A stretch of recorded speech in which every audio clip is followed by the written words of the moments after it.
Assalamualaikum warahmatullahi wabarakatuh. Waalaikumsalam Waalaikumsalam warahmatullahi warahmatullahi wabarakatuh. Bismillahirrahmanirrahim. Alhamdulillahirabbil alamin. Wa bihi nasta'inu ala umuri dunya waddin. Wassalatu wassalamu ala asyrafil anbiya'i wal mursalin. Sayyidina wa maulana Muhammadin wa ala alihi wa sahbihi ajma'in. Rabbi shrah li sadri wa yassir li amri wahlul 'uqdatam min lisani yafqahu qawli amma ba'du. Baik, perkuliahan hari ini kita buka bersama-sama dengan membaca lafaz basmalah. Bismillahirrahmanirrahim. Baik, mahasiswa jurusan Hukum Keluarga Islam kelas D semester 3. Hari ini kita kembali hadir di MK Fikih Munakat 1 yang alhamdulillah hari ini sudah memasuki perkuliahan pertemuan kelima ya.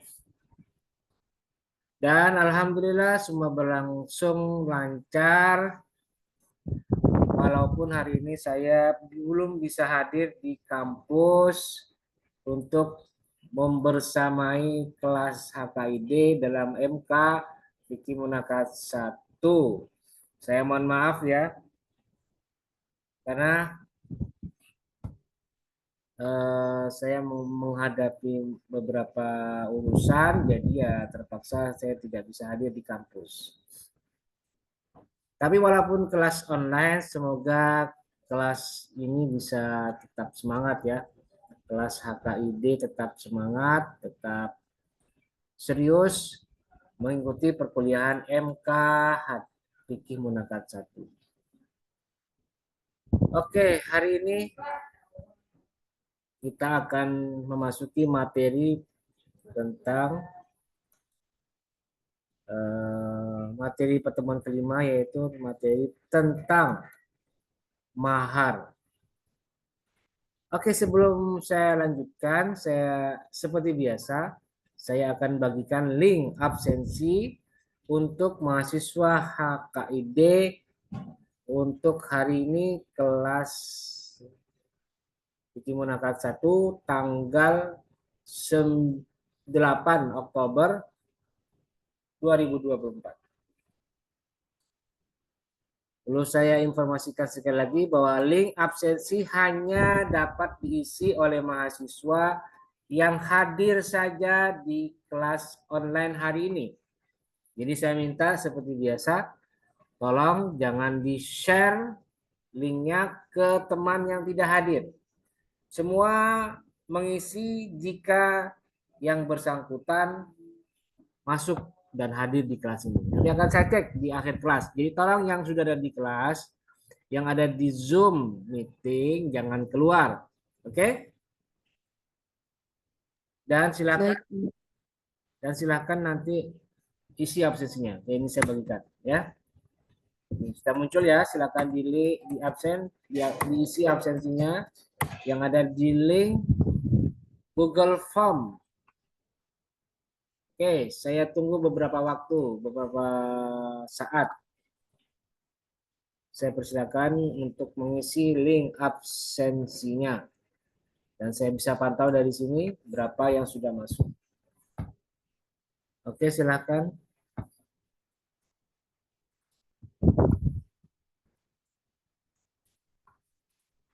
Dan usahakan ya tetap hadir dan videonya aktif ya. Mana? Ada ya, sudah bisa ya videonya ya. Fakih mana Fakih? Videonya ke mana ya? Husen tadi muncul, sekarang tidak ada. Lagi ngisi link, Pak. Apa?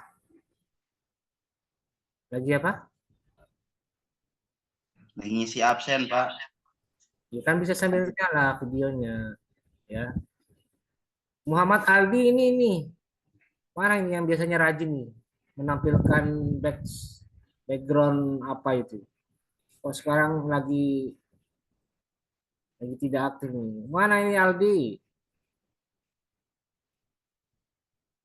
Kamila ini orang Jember nikah. Kak Dima nikah. Nah, kosong tadi video nah. Ngereng ngereng. Anissa Nursita mana Anissa? Videonya. Evan. Ada Evan ya. Sofa. Ada Pak, ada. Ya mana videonya Evan? Kok ada doang? Videonya diaktifkan dong. Sofa, tadi ini kamu masuk duluan tapi Pak hadir Pak. kemana videonya? Kenapa videonya? Iya Pak, nanti Pak. Ya, pakai jilbab dulu. Aldi Pak hadir Pak. Lagi sarap. Ya, sudah. Tadi oke, skip. Nah, Anissa kenapa Anissa? Iya Pak. Sofa, Anissa Sofa. Ausaf, mana Ausaf nih? Ada videonya. Hadir Pak, bentar Pak. Ya. Salwa Az-Zahratul Nur, Ayu Herdianti. Oke ya, coba aktifkan videonya. Ini kok. Oh ya, sudah 12 orang ya yang mengisi absen. Silakan yang belum silakan diisi, yang belum dapat link silakan laporan. Siapa yang belum dapat linknya?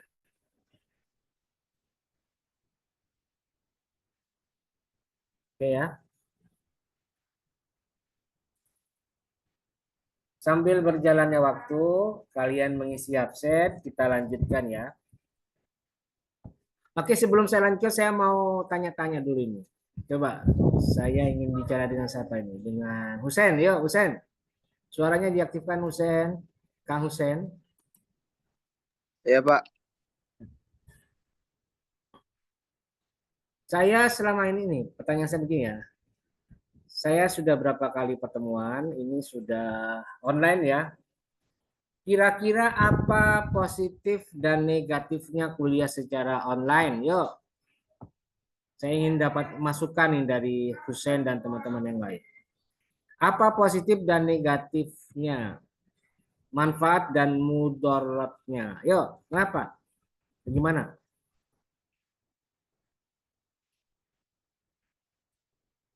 Paham nggak pertanyaan saya?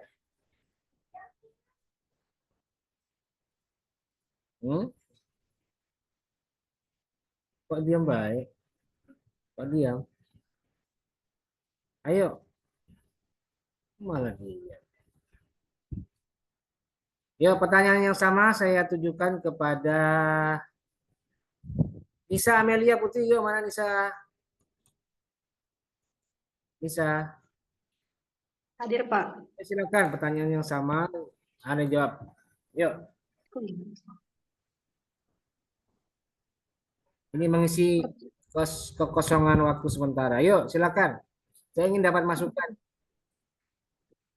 Pertama dari sisi positifnya ya Pak, kalau kuliah melalui online Zoom itu positifnya, jadi mahasiswa nggak perlu datang ke kampus lagi, bisa nggak ke kampus lagi. Terus penjelasan dari Bapak lebih mudah, lebih singkat, dan mahasiswa juga ada sebagian yang mungkin bisa mudah dimengerti. Terus untuk sisi negatifnya itu terkadang dari jaringannya itu agak susah Pak. Terus juga kalau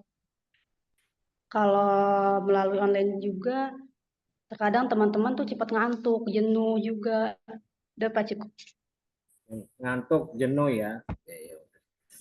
Oke, baik. Ada lagi yang ingin berkomentar mengenai sisi positif negatif dari kuliah secara online?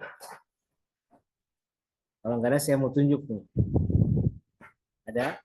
Oke, kalau nggak ada nih, Fakih coba, ayo Fakih.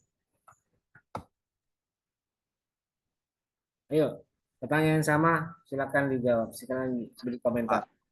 Maaf ini HP saya soundnya nggak keluar Pak. Nggak keluar apa? Suaranya pakai sebelah. Oh ya, ya udah, jelaskan suara saya. Kalau sisi positifnya Pak, menurut saya itu jadi bisa digapai oleh semua yang nggak bisa datang ke kampus lah. Kayak ada kendala jauh atau apa gitu buat ke kampusnya, jadi bisa ikut perkuliahan. Kalau dari negatifnya, ya itu Pak, mungkin hampir kurang kondusif ya. Apa yang Kan kita kurang kondusifnya yang apa? Yang apa itu? Contohnya? ya misalkan masuk Zoom, orangnya nggak tahu kemana masuk aja. Kalau nggak on cam mah. Ya. Oke. Sudah? Itu aja. Oke. Ya, baik. Terima kasih ya. Oke, satu lagi lah nih. Saya ingin tahu dari perempuan nih. Ke perempuan yang laki-laki. Coba Dian Syahrul Romdoni. Yuk, Dian. Suaranya Dian. Halo, cek. Yuk, Ada suaranya nggak, Pak? ada, sudah. Untuk sisi positifnya ya, kuliah melalui Zoom itu satu kita dapat menerapkan era digital Menerapkan apa? dengan adanya Zoom meeting. Menerapkan apa? Saya diulangi. Menerapkan apa? Kita dapat menerapkan Apa? era digital gitu, Pak. Alat elektronik, Era digital ya. Oke. iya. Terus sisi negatifnya ya kurang kondusif gitu Pak. Kadang jaringannya lemot, terus suaranya itu kayak kerasa ke jelas gitu. Terus untuk kalau ada MK lagi di kelasnya, di kelas ke MK kedua gitu, kadang susah gitu kalau suruh datang ke kampusnya gitu Pak. Udah Pak, cukup. Ya, oke, baik. Itu tadi ya, tadi pendapat teman-teman kalian yang menilai sisi positif dan negatif dari kelas kuliah online. Oke, saya terima kasih masukannya ya, akan jadi pertimbangan, terutama dalam hal yang negatifnya, misalnya kendala sinyal, kendala hambatan teknis. Oke, nanti akan coba diperbaiki, atau mungkin solusinya adalah jika muncul kendala dari kalian sendiri, berarti cari solusi lain. Misalnya, saya sering lihat dulu di kelas yang lain atau di sini udah tahu ya, itu ada yang kolaborasi, collab. Satu akun itu 4 sampai 5 kadang itu, 5 orang. Itu mungkin solusinya. Terus kendala apa namanya? Suara yang kadang tidak terdengar, suaranya yang kadang bias atau blur. Oke, itu ada solusinya. Apa? Karena ini video, karena ini kelas yang saya selalu rekam, maka bisa digunakan pengganti rekamannya atau digunakan penggantinya berupa rekaman yang bisa diputar ulang yang ada di channel YouTube saya. Jadi jika ada poin penting yang sedang saya jelaskan, kemudian tiba-tiba saat itu muncul gangguan atau sinyalnya lemah, suara saya terdengar putus-putus, maka nanti kalian bisa mengulangi laginya dengan memutar video yang saya upload di YouTube. Jadi itu ya solusinya. Jadi artinya baik positif atau negatif, insya Allah tetap ada solusinya. Apalagi yang negatif, ada solusinya. Dan memang saya akui saya belum bisa maksimal karena terus terang karena saya sudah pindah jadi agak repot ini. Sudah pindah ke Jawa, saya agak repot. Jadi ya mau tidak mau solusinya adalah kita melakukan perkuliahan secara online. Dan mungkin ya sebelum UTS sepertinya kita akan online terus karena saya melihat situasi sekarang lagi sudah tanggal 8, sementara informasi yang berkembang yang saya terima UTS akan dilaksanakan tanggal 21 sampai 25, maka kemungkinan minggu depan kita hanya punya satu pertemuan lagi. Dan itu akhirnya mengakibatkan waktu kita semakin terbatas. Jadi mungkin sebelum UTS saya tidak bisa kuliah offline lagi. tidak ada kuliah kelas. Tapi nanti ke depannya setelah UTS mungkin saya akan kombinasikan, akan saya tingkatkan aktivitas saya berada di kelas. Dan insya Allah mungkin akan maksimal ya. Ya doakan saja semoga bisa lancar dan bisa terkabulkan. Apalagi ini menyangkut kuliah secara langsung ya. Amin. Baik, saya kira itu untuk sekedar sharing informasi atau berpendapat. Kita akan lanjutkan perkuliahan hari ini dengan mata MK atau dengan materi tentang mahar. Modulnya sudah saya bagikan di GCR yang sudah saya upload tadi jam 6. Silakan dibuka modulnya. Oke, saya share ya.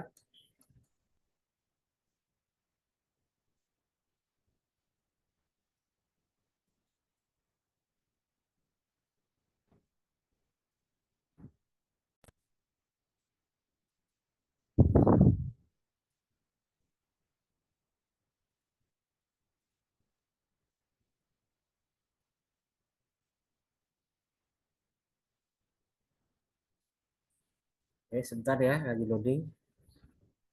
Lagi membuka.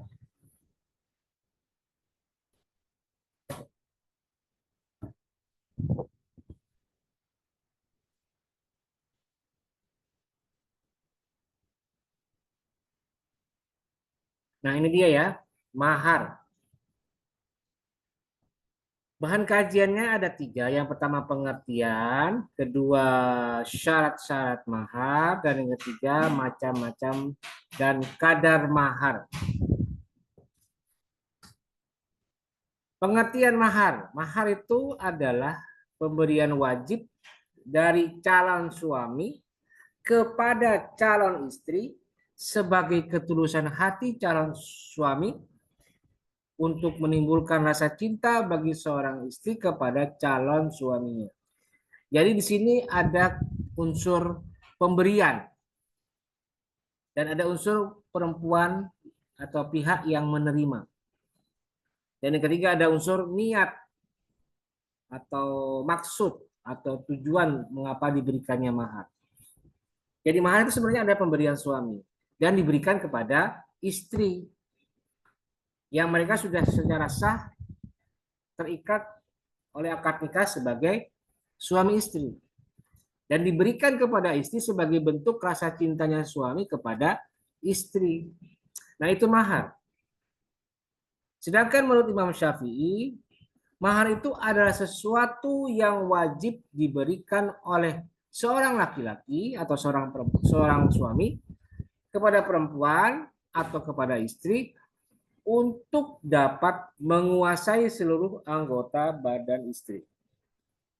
Jadi ada unsur timbal baliknya. Suami memberikan mahar, istri memberikan badannya, jasadnya untuk dimiliki oleh suami. Jadi kalau misalnya seorang suami memberikan mahar kepada istri tanpa ada perasaan cinta kepada istri, maka itu kehilangan esensinya sebenarnya. Jadi harus ada unsur apa niatnya, apa yang melatar belakang itu diberikan. Harus ada seperti itu supaya pemberiannya itu bermanfaat dan berakar kepada maksud dari pengertiannya tadi. Jadi harus ada cinta. Jadi kalau tidak ada cinta maka niat esensialnya sudah hilang. Niat awal dari apa itu mahar hilang. Jadi seperti itu ya pengertian dari mahar. Nah, istilah mahar itu sendiri di karangan fuqaha itu bermacam-macam penggunaan istilahnya. Ada yang menggunakan sodaqah atau sidak, ada yang menggunakan nihlah, dan ada juga yang menggunakan faridoh. Nah, kemudian bagaimana hukumnya dari mahar itu? Karena mahar merupakan syarat sahnya nikah, bahkan Imam Malik mengatakannya atau menyatakannya sebagai rukun nikah atau memasukkannya sebagai rukun nikah, maka otomatis hukumnya memberikan mahar itu adalah wajib. Artinya bisa jadi kehilangan esensinya juga. Artinya kalau tidak diucapkan berarti harus ada solusinya. Solusinya apa?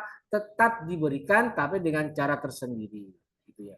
Misalnya laki-laki tidak menyebutkan mahar, bagaimana solusinya? Tetap diberikan dengan mekanisme yang akan ditentukan nanti. Ada caranya, yang nanti akan saya jelaskan. Nah, itu hukum mahar. Nah, berikutnya adalah syarat-syarat mahar. Syarat-syarat mahar itu ada 4. Ya. Yang pertama adalah harta atau bendanya harus berharga. Jadi harus ada nilainya, harus ada apa? Harus ada kadarnya, harus ada apa yang dihargai, apa yang sesuatu yang dihargai. Artinya mahar itu tidak sah jika menggunakan benda yang tidak ada nilainya, yang tidak ada harganya. Menurut siapa? Nah, tentu saja menurut orang yang menerimanya. Siapakah dia? Ya, istri. Jadi istri akan menentukan apakah yang paling berharga menurut dia, maka itu bisa dijadikan mahar. Karena itu, suami ketika hendak memberikan mahar, tanyakan dulu kepada sang calon istri. No, Neng, kamu sukanya apa? Jadi harus ada komunikasi sebelum akad nikah. Atau mungkin kepada walinya. Apa kira-kira yang berharga menurut si calon istri? Maka itulah yang akan ditawarkan sebagai mahar kepada dia. Jika istri itu menerima, calon istri itu menerima, ya sudah, jadikan sebagai mahar. Misalnya istri suka sekali dengan sesuatu yang berhubungan dengan air misalnya. Suka sekali.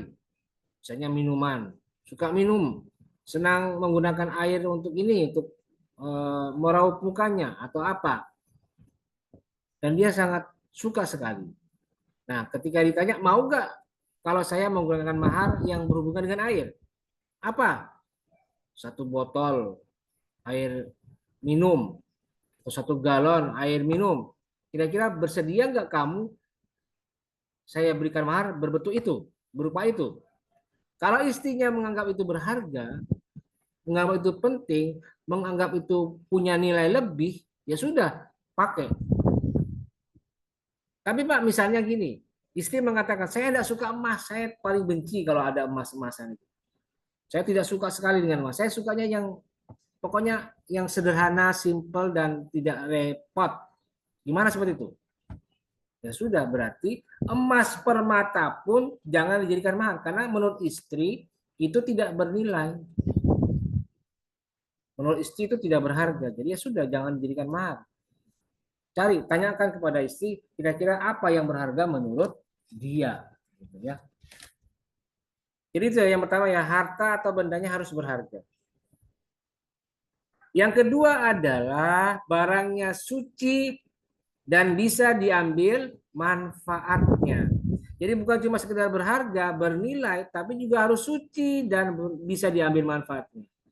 Jadi artinya benda yang haram, benda yang najis itu tidak sah dijadikan mahar. Seperti khamar, babi, darah, dan lain sebagainya. Karena itu termasuk barang haram dan najis. Itu yang kedua. Yang ketiga adalah barangnya bukan barang ghosob. Apa itu ghosob? Yaitu mengambil barang milik orang lain tanpa seizinnya, tapi tidak untuk dimiliki, melainkan akan dikembalikan suatu saat. Misalnya, ini ada seorang laki-laki yang mau menikah. Terus dia nanya kepada calon istrinya, Neng, kamu mau saya kasih mahar apa? Kata istrinya, calon istrinya, iya Kang, saya mau pingin kamu maharnya 1 gelang emas.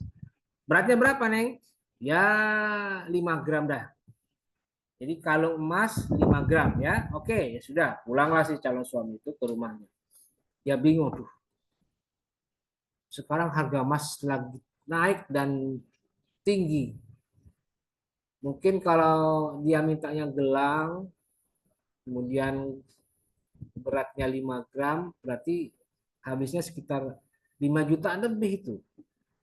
Sementara saya gajinya pas-pasan nih. Cuma 2 juta per bulan, itu pun kadang masih dipotong ini, potong itu, potong anu segala macam. Wah, susah.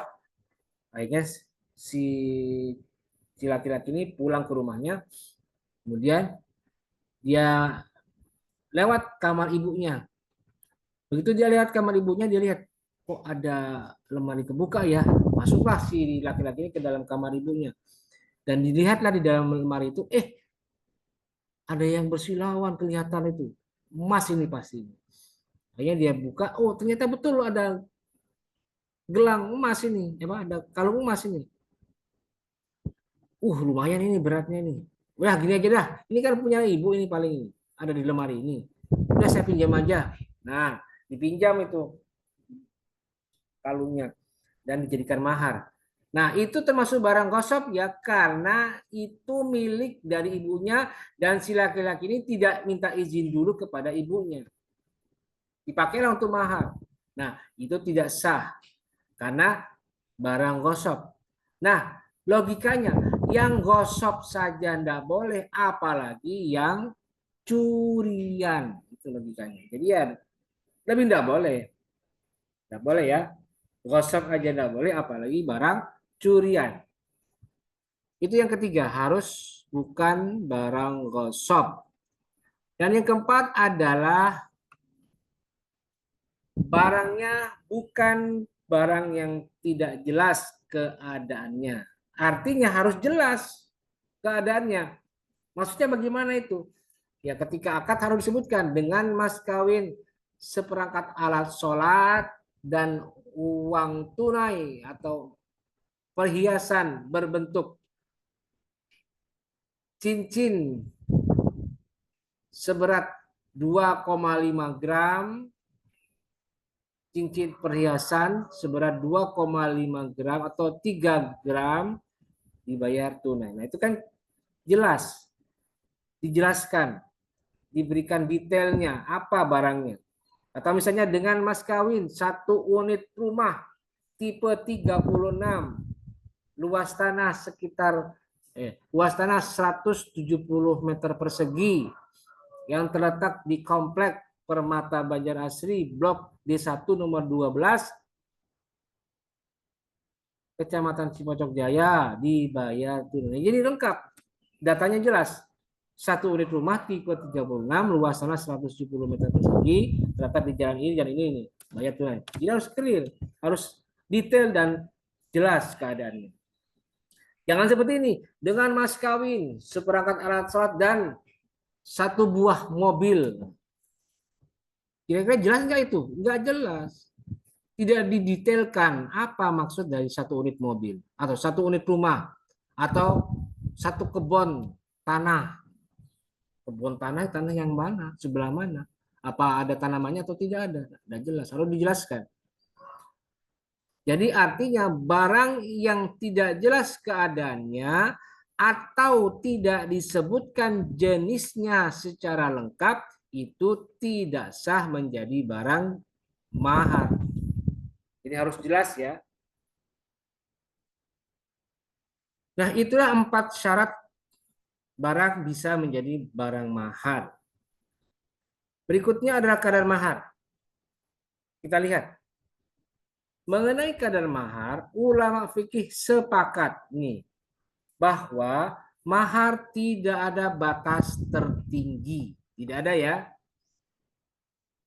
Tetapi untuk batas terendahnya ulama berbeda pendapat. Batas tertingginya dari sepakat tidak ada. Untuk batas terendahnya masing-masing ulama berbeda pendapat. Kita lihat apa perbedaannya.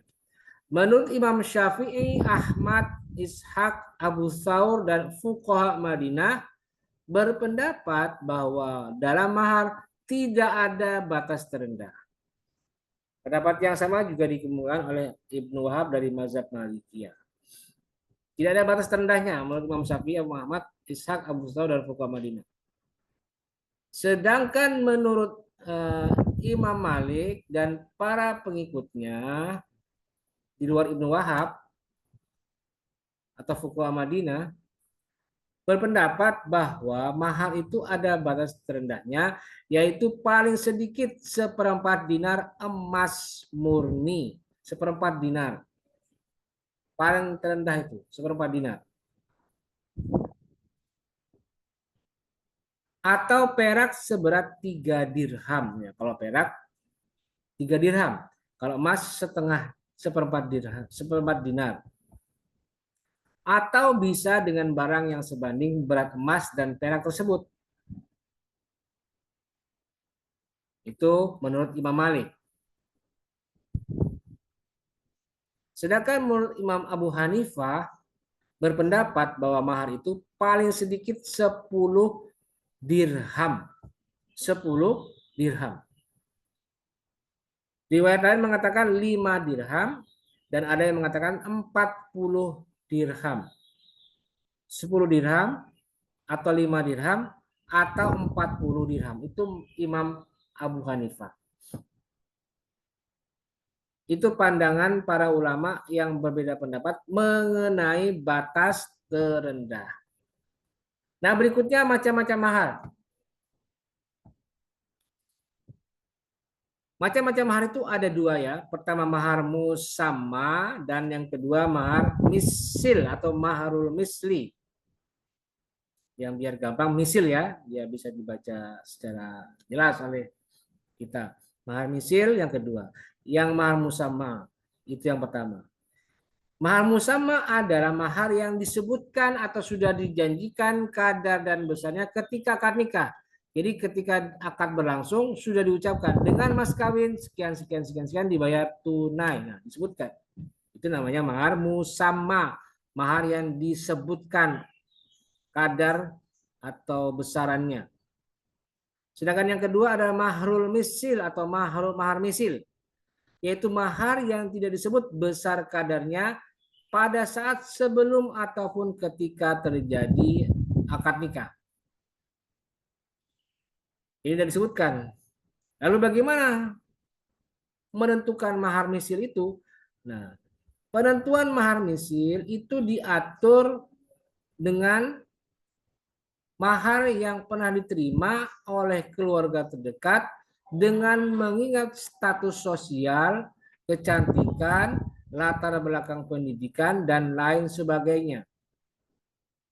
Jadi kalau misalnya ada disebutkan, maka nanti pihak wali akan membuat ketentuan mengenai mahar misil. Bagaimana ketentuannya? Ya dilihat. Saudaranya pernah dapat mahar berapa, atau orang tuanya dulu pernah dapat berapa, atau keluarga besarnya pernah dapat berapa.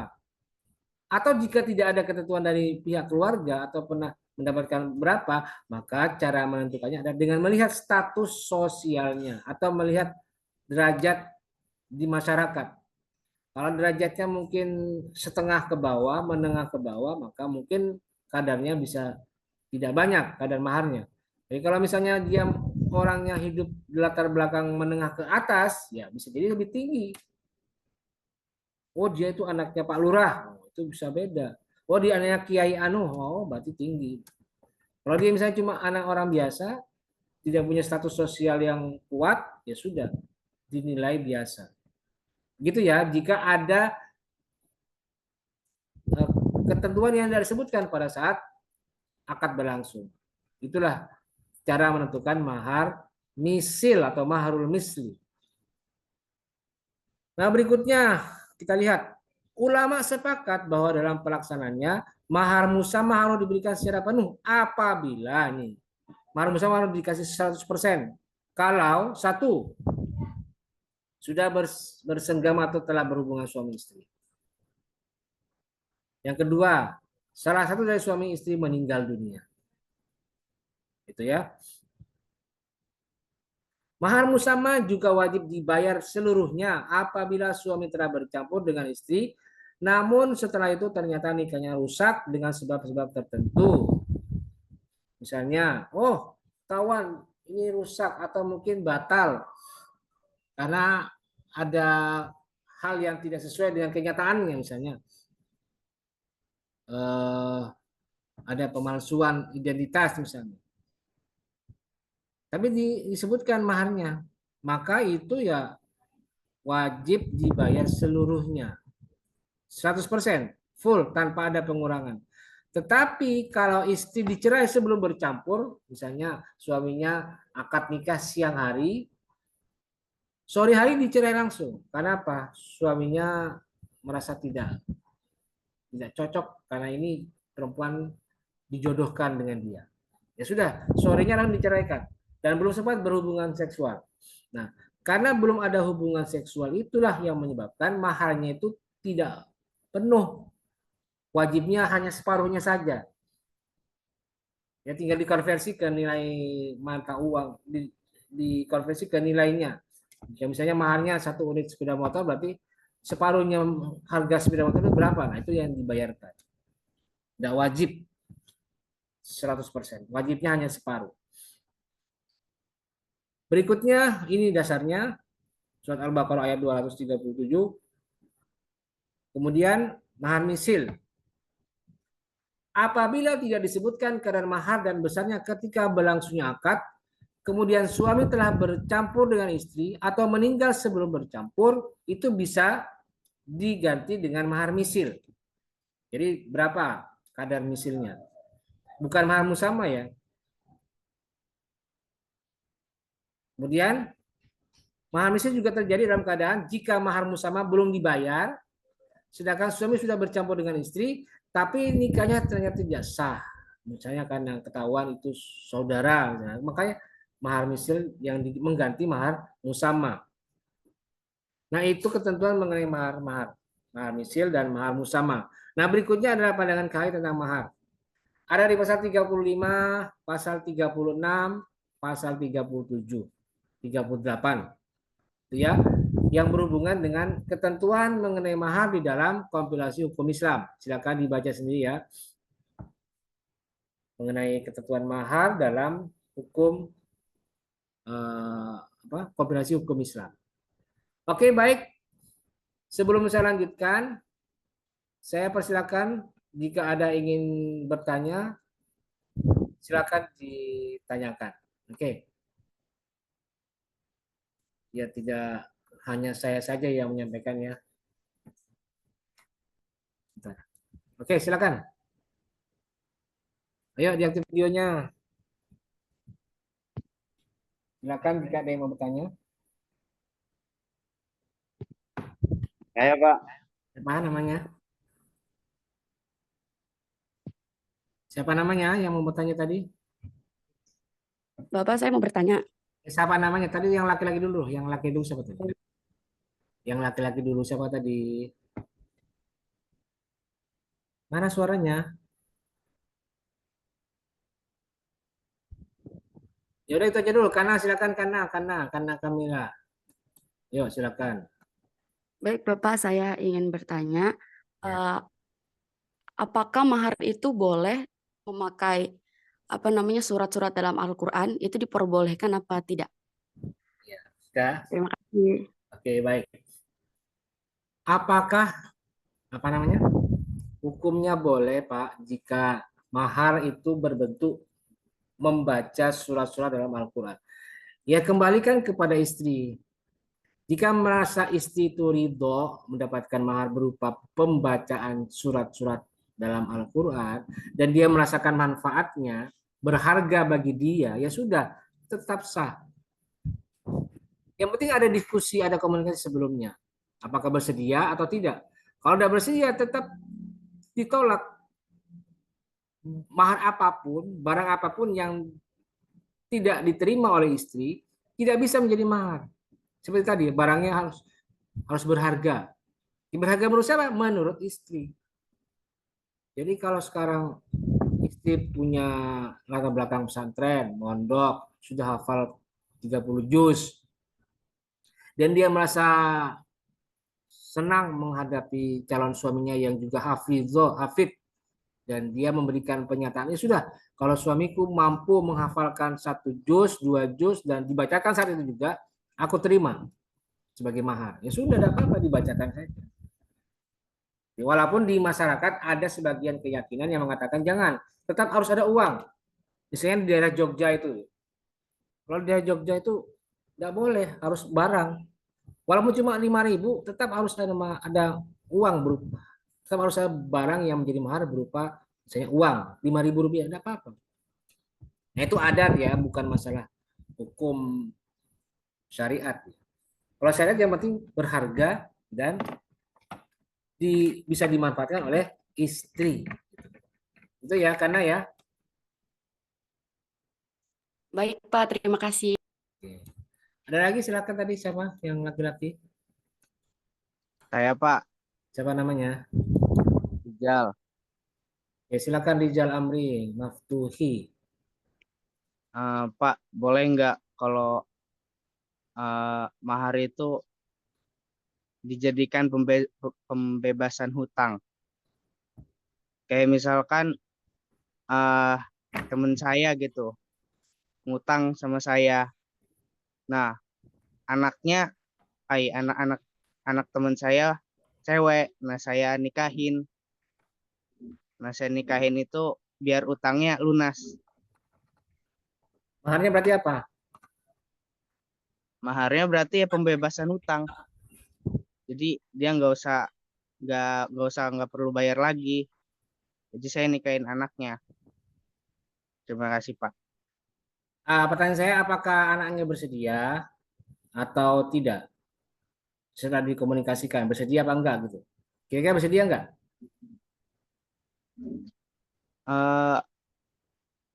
Gak tahu Pak, bingung gitu. Iya, artinya begini ya. Selama calon istrinya itu bersedia menanggung, artinya si penghutang itu memberikan persyaratan dan istri bersedia untuk menanggung persyaratan itu, ya tidak apa-apa. Walaupun secara batin dia tersiksa. Dengan mas kawin 500 juta yang merupakan hutang, dibayar lunas, dibayar tunai, tidak apa-apa. Jadi istri mendapatkan 50 juta dari siapa? Si penghutang, dan kemudian langsung dibayarkan. Tidak apa-apa, dengan mas kawin 500 juta dibayar tunai. Katakan aja 500 juta dibayar tunai. Jadi ada penyerahan dulu dari si calon suami, serahkan dulu. Nanti setelah itu si istri akan menyerahkan lagi kepada suaminya sebagai upaya melunasi hutang.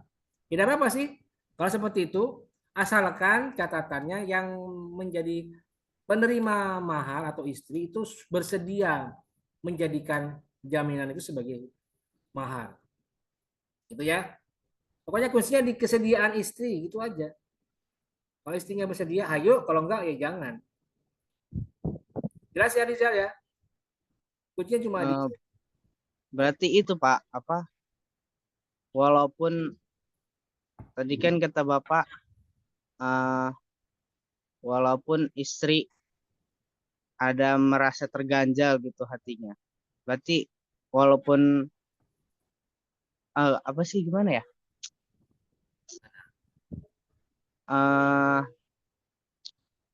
Oh ya, walaupun hatinya enggak, tapi mulutnya iya, berarti tetap boleh Pak.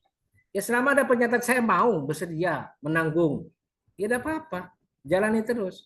Walaupun hatinya bertentangan, karena kan fikih tidak mengurusi hati. Kata Nabi, nahnu nahkumu bil zawahir, wallahu yatawalas sarair. Kita cuma menghukum yang dohir. Urusan hati itu bukan urusan kita, itu Allah yang menentukan. Jadi fikih seperti itu ya, bukan urusan hati, tapi urusan dohirnya saja yang dihukumi. Gitu ya. Iya Pak, terima kasih. Baik. Masih ada lagi, silakan. Kalau tidak ada, akan saya lanjutkan dengan tugas. Tidak ada ya? Oke, baik. Berikutnya saya akan sampaikan untuk hari ini akan ada tugas. Dan perlu diperhatikan, tugas ini yang terakhir sebelum UTS ya. Ini ada tugas terakhir sebelum UTS. Karena nanti pertemuan 6 dan 7 tidak ada tugas.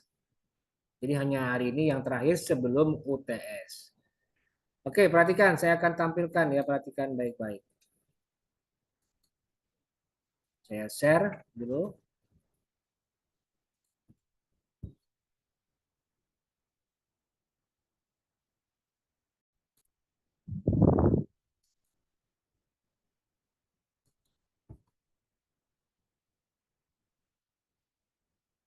Nah, ini dia ya, kita lihat.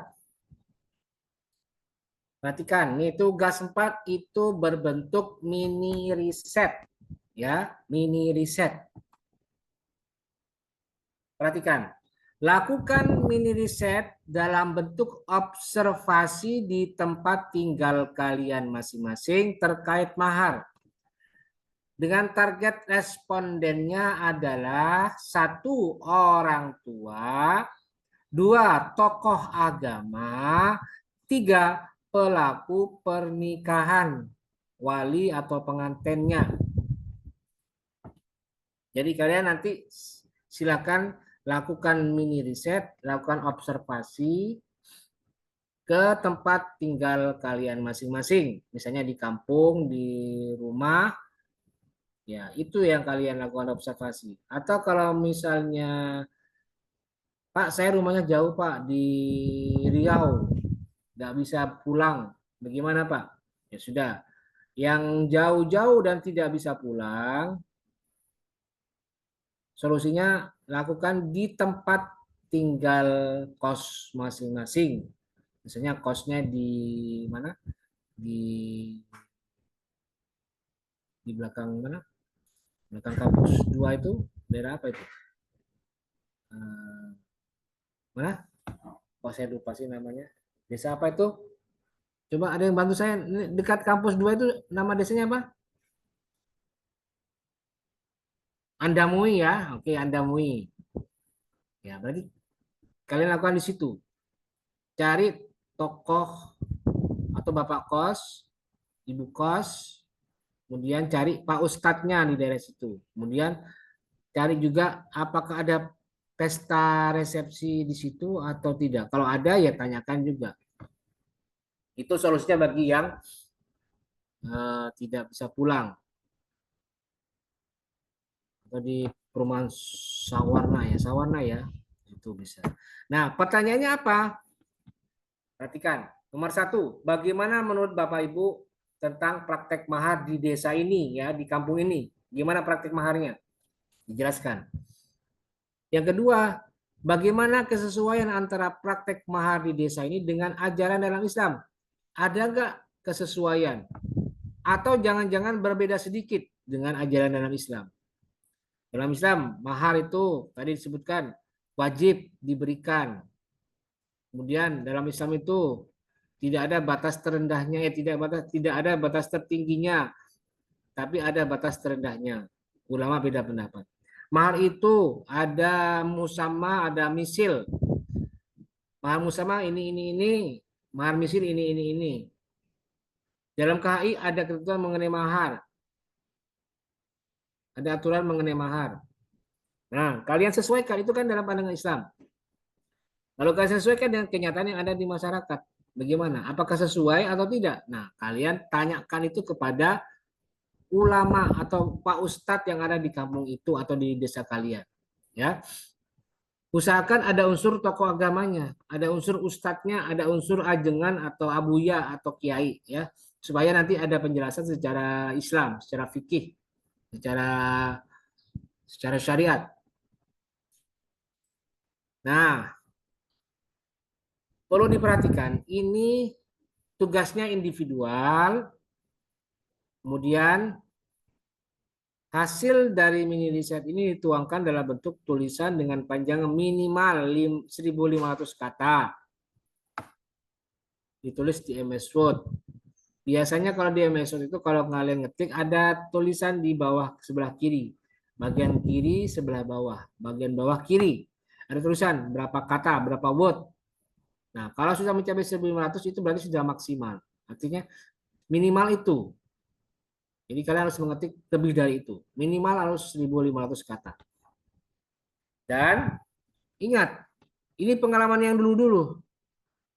Tolong kalian wajib menyebutkan daerahnya dulu. Lokasinya di mana? Di Kampung Cadasari, Kampung Cidahu, Desa Cidahu, Kecamatan Cadasari, Pandeglang. Nah, disebutkan. Kecamatan Barubuk, Kecamatan Cipanas, Kecamatan Sobang, Kecamatan Cimanggu, semuanya disebutkan. Desanya juga disebutkan. Supaya saya bisa mengidentifikasi hasil dari observasi kalian atau mini riset ini. Ya. Dan tolong diingat juga, jangan cuma sekedar menuliskan teori. Kadang dulu-dulu ya, saya sering melihat tugas ini biasanya ditulis oleh kakak-kakak kelas kalian. Teori aja, tapi lupa tidak ada observasi di lapangan. Jadi kalau nanti ada tugas yang dikumpulkan itu tidak sesuai atau tidak terkait dengan hasil observasi, cuma sekedar nulis doang, tidak ada terjun di lapangan, tidak ada action di lapangan, saya akan kurangi banyak. Kalian bisa lihat nanti nilainya akan kelihatan berbeda dengan kalau kalian melakukan observasi secara langsung dan kalian tulis di dalam laporan. Akan ada berbeda nilainya. Mungkin separuh lebih. Makanya tolong usahakan kalian observasi langsung. Lakukan riset, mini riset ini secara nyata dan tidak dibuat-buat. Kalau yang tidak punya tempat tinggal, maksudnya tidak bisa pulang, tidak bisa mudik, tidak bisa pulang ke kampung, ya sudah. Cukup di kos-kosan kalian atau cukup di pesantren kalian, di kobong kalian, lakukan di sekitarnya. Yang mudah terjangkau. Itu ya. Dan ini di sini batas pengumpulannya hari Selasa tanggal 15 Oktober. Oke, saya kasih tambahan waktu. Bukan 15 Oktober ya, tapi 22 ya. Saya kasih tambahan waktu 22 minggu nih ya. Ini saya tambahkan ya, 22 Oktober. Ya, 22 Oktober ini saya tambahkan.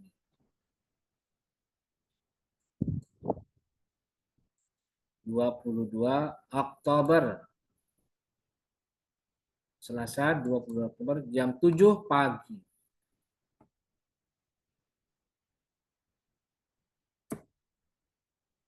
Ya.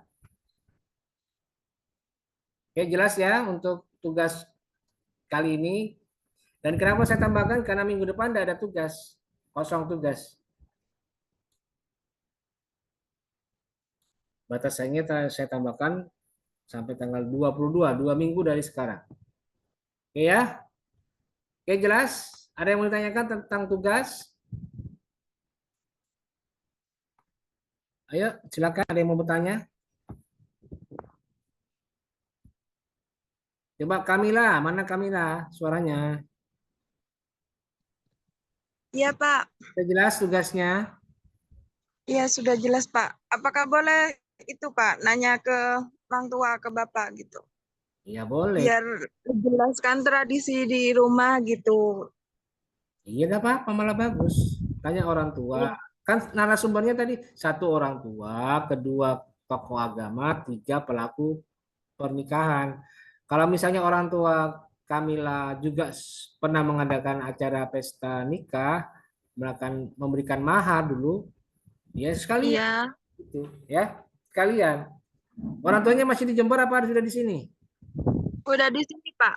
Ya sudah, langsung aja wawancara di situ. Ya. Baik, Pak.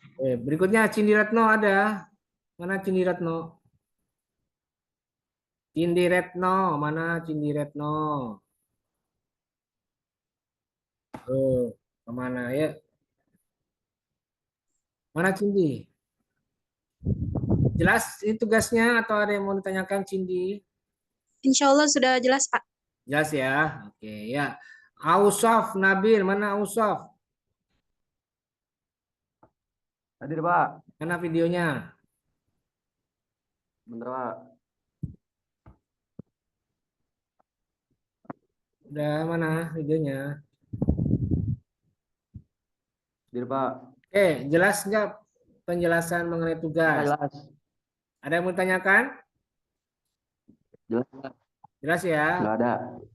Aldi Dinastiar ada. Ada Pak. Oke, jelas pertanyaan apa tugas yang saya jelaskan? Jelas ya. Jelas Pak. Oke, ada yang mau tanyakan? Tidak ada Pak. Nazif. Nazif mana Nazif? Nazif. Nazif. Nah, nongol-nongol Nazif. Mana Nazif?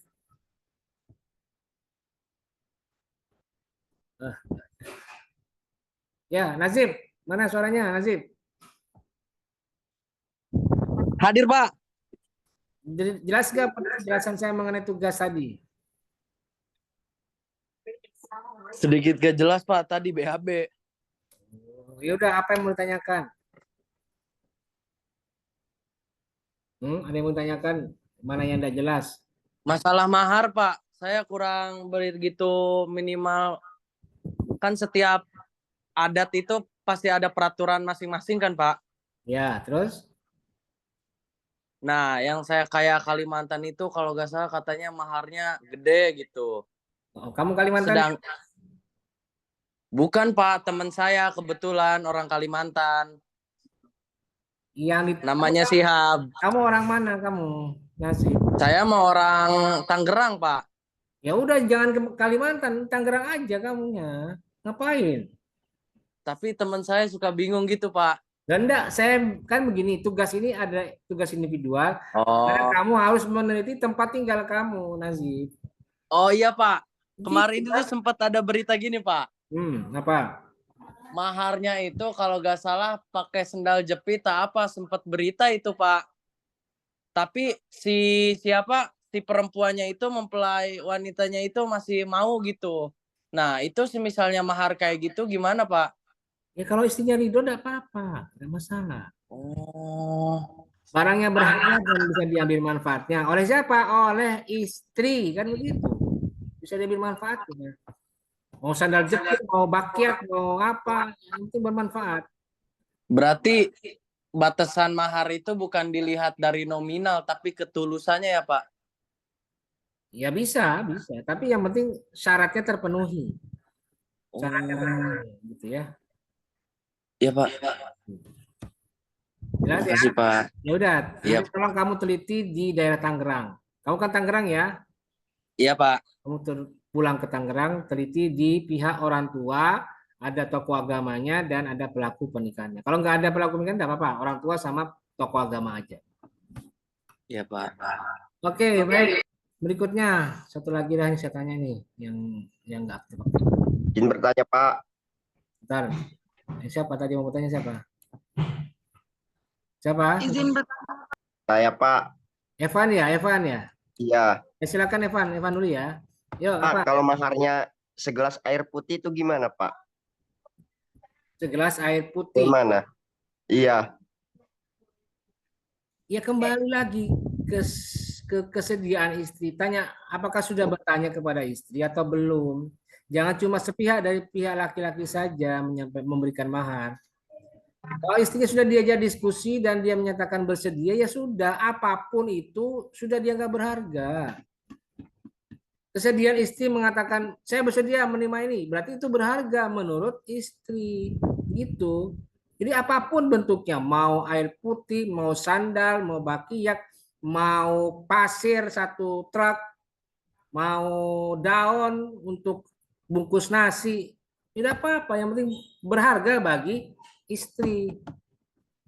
Itu kan tadi syaratnya mahar kan, nomor 1 tadi. Barangnya berharga dan bisa diambil manfaatnya. Nah, kalau istrinya jualan pasir, ya bermanfaat bagi istri. Bisa dijual lagi kan. Dengan mahar 1 truk pasir koral atau pasir batu kali misalnya. Ya udah, kan bermanfaat bagi istri. Walaupun menurut orang lain tidak bermanfaat, malah tidak berharga gitu. Ya. Jelas ya Evan ya? Jelas, Pak. Terima kasih. Ya, oke, baik. Siapa lagi tadi mau tanya tuh? Saya, Pak. Pak Kamila, gimana? Ada apa? Kalau tunangan seri, Pak, langsung itu diakad ya. Kan sah menurut agama. Terus nanti kalau udah pas mau nikah sah di KUA resminya, itu apakah masih wajib akad nikah lagi, Pak? Terima kasih. Ya, ini pertanyaan agak beda ya, tapi tidak apa-apa lah. Jadi gini, kalau sudah nikah siri misalnya, kemudian nanti mereka mencatatkan di KUA. Bukan ke KUA yang mau mencatatkan pernikahan siri, tapi di mana? Di pengadilan agama melalui proses isbat nikah. Jadi tidak lagi ke KUA. Ya, Kamila misalnya sudah nikah siri dengan suaminya sekarang. Setahun lagi, kalau suaminya sudah lulus, maka mereka akan mengesahkannya melalui negara dengan cara masuk ke pengadilan agama. Nanti di situ ada proses isbat nikah. Nanti di situ akan ada sidang menentukan apakah pernikahan Kamila dan suami itu sah atau tidak, akan ditentukan di pengadilan. Jadi bukan lewat KUA Kamila ya, tapi lewat pengadilan agama. Ini pengaturannya menurut hukum positif di Indonesia. Nah, apakah ada akad lagi, Pak? Biasanya yang setahu saya tidak ada akad, tapi cuma pengesahan. Pengesahan resmi, negara mengesahkan pernikahan siri di antara mereka setelah memperhatikan persyaratan dan berkas-berkas yang mereka kumpulkan. Gitu. Ada saksi yang menyaksikan, ada wali yang pernah melakukan akad nikah. Ya, gitu. Itu ya Kamila ya, bukan ke KUA lagi, tapi ke pengadilan agama. Oke ya? Ya Pak, baik. Terima kasih. Oke. Sudah ya, yang mau bertanya lagi? Tidak ada lagi ya. Coba saya tanya satu lagi nih. Napisa, mana Napisa? Ayo, ini yang diem baik. Yo, Napisa. Mana Napisa? Hadir, Pak. Mana videonya kamu? Mana videonya? Nah, ya. Sudah jelas dengan tugas yang saya jelaskan tadi atau ada yang mau ditanyakan? Insya Allah jelas, Pak. Oke. Kamu segera lakukan observasi, mini riset ke tempat tinggal kamu. Kamu rumahnya mana, Napisa? Di Serang. Serang, ya. Segera lakukan observasi, lakukan mini riset, cari atau temui orang tua, kemudian cari ustadz, kemudian kalau ada pelaku pernikahan, tanyakan bagaimana yang dua pertanyaan tadi, tanyakan ke mereka ya. Kalau misalnya bapak kamu pernah melakukan akad nikah atau menjadi wali pada akad nikah saudara kamu, ya sudah langsung sekaligus. Cuma dua saja, orang tua sama ustadz. Gitu ya Nabisa ya? Iya, Pak. Baik, Pak. Oke. Jadi itu tadi tugas untuk hari ini dan saya kira cukup untuk perkuliahan pada hari ini. Dan sebelum saya akhiri, saya akan cross check dulu ya. Absensi untuk hari ini yang sudah masuk sebanyak 23 orang. Dari total hari ini sebanyak di kelas online ada 27. Nah, banyak ini yang belum absen nih. Siapa yang belum absen coba? Saya, Pak. Belum, Pak. Kenapa belum? Siapa nih Nur Aziza? Enggak ada linknya, Pak. Saya, Pak. Ya, kan saya bilang tadi kalau udah ada link lapor. Tuh. Oke, nih. Sudah saya tampilkan, silakan dilihat ya. Ini udah ada di chat room. Silakan, yuk cepat. Kalau sudah tutup, saya tutup juga absensinya. Yuk cepat. Udah 25, ya tinggal 2 orang nih yang belum. Tinggal 2 orang.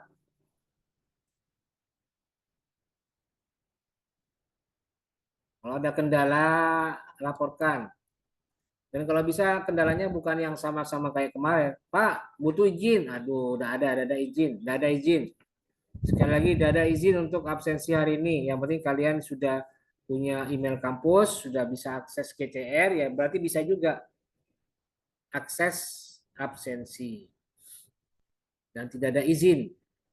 Kalau ada masih minta izin, berarti itu faktor sinyal. Oke, saya cross check, ini sudah 28. Saya cross check sekarang. Nisa Amelia Putri ada? Hadir, Pak. Berikutnya Taufik Hidayatullah ada? Hadir, Pak. Oke, berikutnya Khairul Ismunandar ada. Mana Khairul Ismunandar? Khairul mana Khairul? Lol, ini Lol. Khairul. Yuk Khairul, mana? Ini orangnya tapi enggak menjawab. Oke, ya sudah berikutnya. Kana Kamalia. Hadir Pak.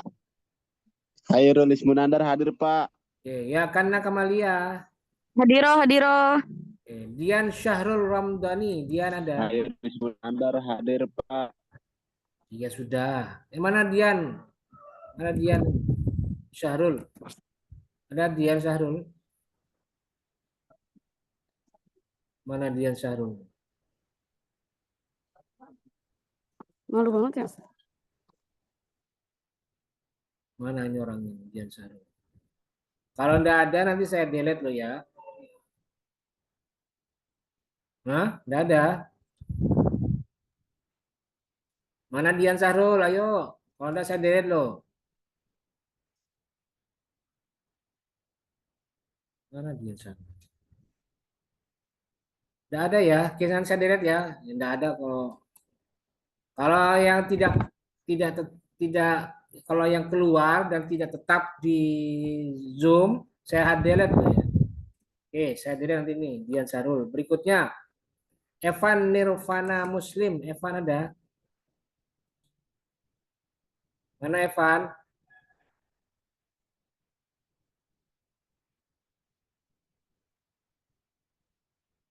Evan, mana Evan? Oh. Berikutnya Siti Rauhatul Kamila ada Kamila? Hadir Pak. Ya, berikutnya Siti Fadilah. Ada Fadilah? Hadir, Pak. Ya, oke, berikutnya Muhammad Ausaf Nabil, ada Ausaf? Hadir Pak. Ya, berikutnya Fakih atau Ilah, Fakih ada? Hadir Pak. Rifki Hussein Ar-Rashid, ada Rifki?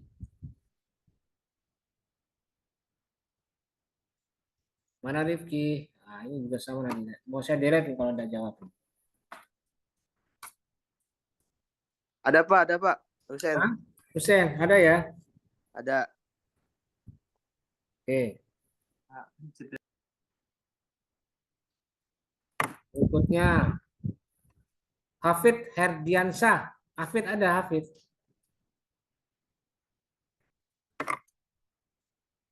Hadir Pak. Ya, oke, berikutnya Muhammad Aldi Dinastiar, ada Aldi? Hadir Pak. Ya, berikutnya Salwa Az-Zahratun Nur, Salwa ada? Hadir, Pak. Oke, ya, berikutnya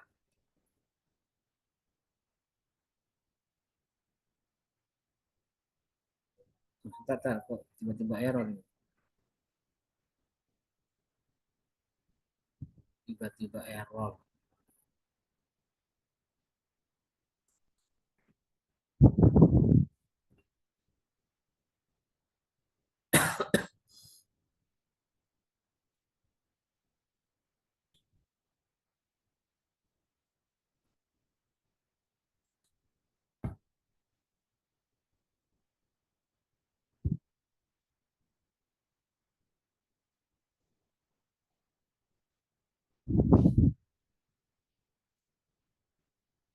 Oke, habis Salwa tadi siapa? Sofa Mutmainah ada Sofa? Mana Sofa? Kalau ada saya delete ya. Kalau ada Sofa ini tadi dia ada nggak muncul ini. Sofa mana Sofa? Saya delete ya. Oke, saya delete. Sofa Mutmainah delete. Oke, berikutnya Ahmad Sihabul Kalyubi, ada Sihab?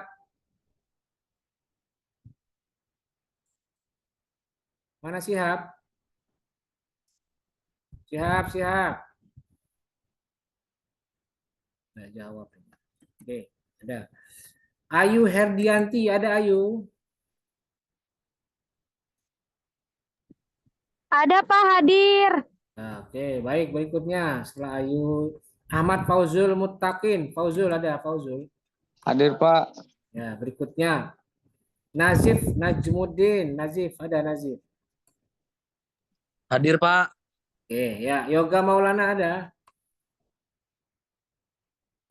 Yoga Maulana ada. Hadir. Hadir, Pak. Ya, oke. Anissa Nursita ada Anissa. Hadirlah, Pak. Ya, berikutnya. Siti Napisah ada, Napisah. Hadir, Pak. Ya, oke. Berikutnya.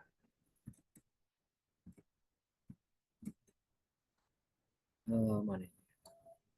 Aulia Nur Malasari. Aulia Nur Malasari ada. Hadir, Pak. Ya, oke. Berikutnya Ahmad Setiabudi. Setiabudi ada. Hadir Pak, hadir. Oke, ya, berikutnya Ridho Zikri. Ridho, ada Ridho. Hadir, Pak. Berikutnya Nur Azizah ada. Ada Nur. Ada, Pak, ada. Oke, berikutnya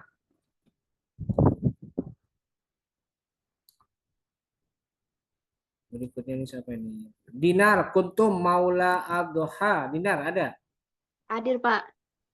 Berikutnya Rizal Amri Maftuhi ada. Hadir. Ya, Rizky Adam ada. Hadir, Pak, hadir. Ya, oke, dan terakhir itu Cindi Retno ada. Cindi. Hadir, Pak. Ya. Oke. Ada yang belum disebutkan? Apa yang belum disebutkan? Ada yang disebutkan? Ada yang belum? Evan, Pak, hadir. Sudah tadi, sudah. Yang lain silakan. Ada nggak yang belum disebutkan? Tidak ada ya? Oke, saya kira cukup untuk perpilihan kita hari ini. Terima kasih dan mari kita akhiri dengan bersama-sama membaca lafaz hamdalah. Alhamdulillahirabbil alamin. Terima kasih. Wallahul muwaffiq ila aqwamit thoriq. Wassalamualaikum warahmatullahi wabarakatuh. Waalaikumsalam warahmatullahi wabarakatuh.